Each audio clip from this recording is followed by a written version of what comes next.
Donne-moi Ésaïe 9,5 un peu rapidement. Faut que sois vite là. Parce que là, les gens commencent à me regarder, donc on a pris trop de temps. Ouais, donne-moi 6 alors. Bon, voilà. Il dit, car un enfant nous est né, un fils nous est donné. C'est qui cet enfant? On est sûr que c'est Jésus. Pas de doute. Confirmé. Scellé. C'est Jésus. Car un enfant nous est né, un fils nous est donné, et la domination reposera sur son épaule. On l'appellera admirable. Qui est admirable? Jésus. Jésus. On l'appellera conseiller. Qui est conseiller? Jésus. On l'appellera Dieu puissant. Qui est Dieu puissant? Jésus. On l'appellera Père éternel. Qui est Père éternel? Jésus. Voici le nom du Père. Amen. C'est dans ce verset déjà, clairement, sans chercher quelconque sémantique quelque part, on a déjà le nom du Père et le nom du Fils. Le Fils nous est né, c'est Jésus. Il est en même temps le Père, c'est Jésus. Maintenant, quand on dit Saint-Esprit, le conseiller, c'est le même mot qu'on traduit par consolateur, qui est Saint-Esprit. Et c'est Jésus. Le nom, c'est Jésus. En fait, dès que c'est singulier, on comprend que c'est un seul nom pour le Père, le Fils et le Saint-Esprit. Si on a réussi notre français à l'école. S'il n'y a pas de S, c'est le même pour les trois. Amen. Et donc, c'est pourquoi dans toute ta Bible, tu ne trouves pas un seul baptême qui est fait différemment. Dans Matthieu 28, 19, il n'y a aucun baptême qui est fait là. Jésus est en train de donner des ordres. Allez, faites ceci au nom du Père et du Fils et du Saint-Esprit. Et regardez ceci. Dans Luc 24,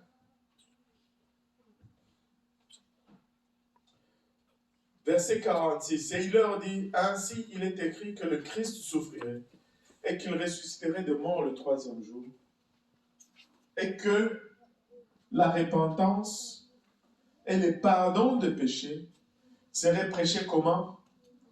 En son nom à toutes les nations, à commencer par Jérusalem. Et la repentance et le pardon des péchés seront prêchés en son nom. Et ce n'est pas étonnant que le jour de la Pentecôte, Pierre s'élève et il dit « Repentez-vous et que chacun de vous soit baptisé au nom de Jésus-Christ. » Parce que la repentance et le baptême sont prêchés en son nom. En son nom. Et écoutez, je dois revêtir le nom si je dois rentrer dans l'église. Je dois me repentir si je dois rentrer dans l'église. Je dois, alléluia, mener à avoir le baptême du Saint-Esprit avec l'évidence de parler en langue. Acte 2, 1, 4. Ils ont reçu le Saint-Esprit et tous ils ont parlé en d'autres langues. Et pour nous, aujourd'hui, nous devons être cette église qui garde ces doctrines fondamentales. Et là, les gens vont toujours poser cette question. Et ça veut dire, pasteur, donc vous voulez dire que si je ne suis pas baptisé au nom de Jésus, je ne veux pas aller au ciel? Oui, c'est ce que je veux dire. Pour longtemps, j'ai donné la réponse politiquement correcte. J'ai dit, ce n'est pas moi qui dis ça, c'est la Bible.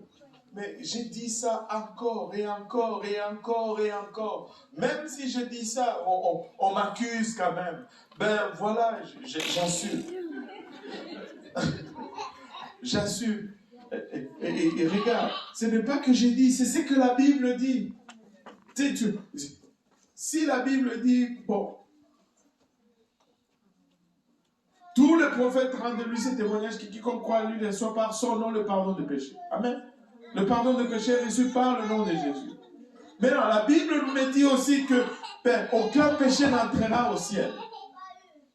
Mais si je n'ai pas le pardon de péché, dites-moi comment je vais faire pour entrer au ciel. Comment est-ce que je vais faire? C'est pas que j'ai dit ou que j'ai pas dit. J'essaie juste d'arriver au ciel.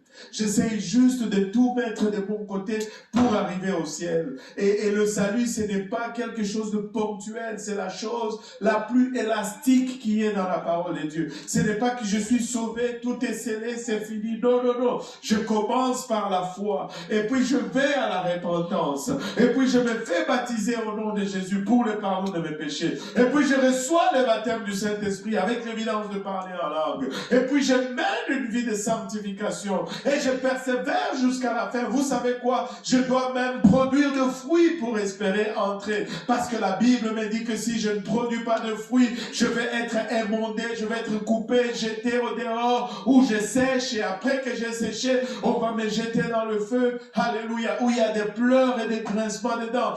Peuple de Dieu, nous devons non seulement être sauvés, mais nous devons être des branches productives dans la maison de Dieu. Nous devons produire du fruit. Et le seul fruit que Dieu attend de nous, c'est le salut des âmes. C'est des âmes qui viennent. Alléluia, c'est des âmes qui se répandent. Nous devons porter beaucoup de fruits si nous espérons y parvenir. Tu sais, nous pouvons philosopher là-dessus. Mais j'ai fait un constat. Que si, après que tu aies obtenu ton salut, si tu ne te préoccupes pas vraiment du salut des autres, tu perds ton salut. Tu deviens distrait. Je dois rester là-dedans constamment. Et quand quelqu'un d'autre reçoit le Saint-Esprit, c'est comme si ça me rafraîchit aussi. Ça me renouvelle. Quand quelqu'un est baptisé au nom de Jésus, waouh, c'est comme si ça me rafraîchit encore. Ça me renouvelle. Mais si il n'y a plus de cela, ma vie devient centrée sur moi et c'est moi. Et là, je commence à me préoccuper des choses périssables. Et éventuellement, je perds mon contact avec Dieu. Nous devons rester cette église primitive. On n'a pas fini. Et après, tu sais, la dernière slide, là, cette église-là monte.